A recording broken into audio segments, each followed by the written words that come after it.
Leo stood at the very edge of the village, his eyes fixed on the velvet black sky. In the silence of the night, he traced the ancient constellations with a trembling finger, his breath hitching in the biting cold air. The world felt small, yet the heavens felt like home. His grandmother approached quietly, placing a calloused, warm hand on his shoulder. She pointed toward the glittering void above. "Your purpose is out there," she whispered, her voice barely audible over the rising wind. Leo did not hesitate. He did not wait for another word. He turned and sprinted toward the tallest hill, his boots crunching rhythmically on the dry grass, until he reached the windswept summit. He sat upon a jagged rock, staring into the vast, indifferent expanse. "Show me," he commanded, his voice trembling with a mixture of fear and defiance. In response, a single point of light detached itself from the nebula, descending in a magnificent streak of silver fire. It landed just inches from his feet, pulsating with a rhythmic, golden glow that warmed the frozen ground. "Climb," the star hummed, its light stretching out to form a solid, shimmering bridge of pure radiance. Leo took a deep breath and stepped onto the light, feeling his feet lift off the cold earth as gravity surrendered to the star's call.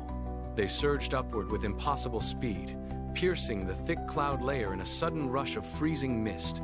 The world below vanished into a blur of dark greens and blues, replaced by the silent, infinite void of the cosmos.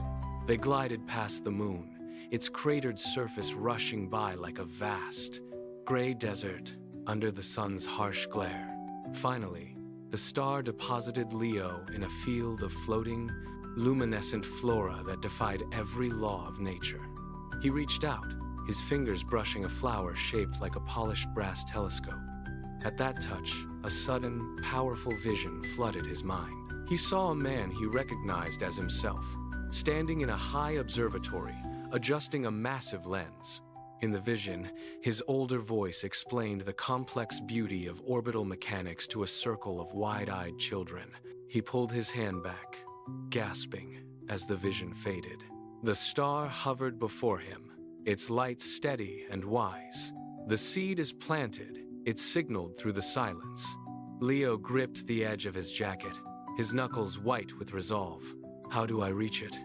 he asked, desperate for a map to that future. The star pulsed once, intensely, searing the answer into his soul. "Study the math, endure the long nights, and never stop questioning," it replied. The descent was a rapid blur of stars and wind, a chaotic journey back to reality, until Leo found himself sitting back on the lonely hill. Years passed, and the boy became the man from the vision. Leo adjusted the focus knob of a giant telescope, the lens clicking into place to reveal a distant, swirling galaxy on the monitor. A group of children crowded behind him, their faces illuminated by the glow of discovery. Leo stepped aside, gesturing to the screen with a knowing smile. "That is where it begins," he said. As the children cheered, he looked through the observatory window at the night sky, finding that familiar silver pulse among the shadows. He did not need to speak. He simply held his gaze on the light, ready to begin his first lesson.